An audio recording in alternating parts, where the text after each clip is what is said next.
President Trump's not the kind of person that's going to sit there and take that. He's very transparent. He's going to tell you exactly how he feels. And he sent a message that he's not going to get gamed here. Here is our, I would say, spectacular new Secretary of State, Marco Rubio, talking about what it's been like to negotiate with Zelensky.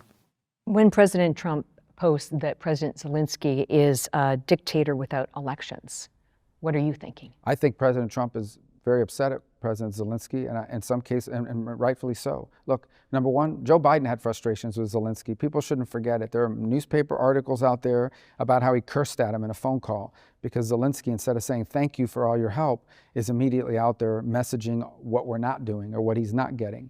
I think the second thing is, frankly, I was personally very upset because we had a conversation with President Zelensky, the Vice President and I, three of us. And we discussed this issue about the mineral rights. And we explained to them, look, we want to be in a joint venture with you, not because we're trying to steal from your country, but because we think that's actually a security guarantee. If we're your partner in an important economic endeavor, we get to get paid back some of the money the taxpayers have given, close to $200 billion. And it also, now we have a vested interest in the security of Ukraine. And he said, sure, we want to do this deal. It makes all the sense in the world. The only thing is I need to run it through my legislative process. They have to approve it. I read 2 days later that Zelensky's out there saying, I rejected the deal. I told him, no way, that we're not doing that. Well, that's not what happened in that meeting. So you start to get upset by somebody. We're trying to help these guys. One of the points the president made in his messaging is, it's not that we don't care about Ukraine, but Ukraine is on another continent. You know, it doesn't directly impact the daily lives of Americans. We care about it because it has implications for our allies and ultimately for the world. There should be some level of gratitude here about this. And when you don't see it and you see him out there accusing the president of living in a world of disinformation, that's very counterproductive.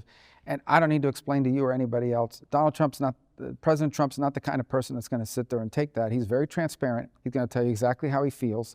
And he sent a message that he's not going to get gamed here. He's willing to work on peace because he cares about Ukraine. And he hopes Zelensky will be a partner in that, and not someone who's out there putting this sort of counter messaging to try to, hustle us in that regard. That's not going to be productive here. I got to tell you guys, as a Floridian, I'm very proud of that guy. He obviously was our senator here for many years and did a really great job at that. Ran for president against Trump years ago. That didn't work out. But when you listen to him there, the way he's able to explain these things, and it's calm and it's clear, and it's like, he's telling the truth. He's saying, we sat down with this guy. We tried to figure out something that makes sense. What makes sense? Well, it doesn't make sense to endlessly pour money into you. But you guys are rich when it comes to these minerals. If we can figure out a partnership there, then we have a vested interest actually in defending you because we're getting some of the benefits of these important minerals. We're kind of in business together. That means we might be able to give you some security arrangements, et cetera, et cetera. And it's like, they had that conversation. It sounded like something was going to happen. And then it's like, well, we'll find out. We'll find out. You don't have to take Rubio's word for it. But if Zelensky just basically backed out or said, I was never going to do it or anything else, which that does seem to be the truth to me, we will find out.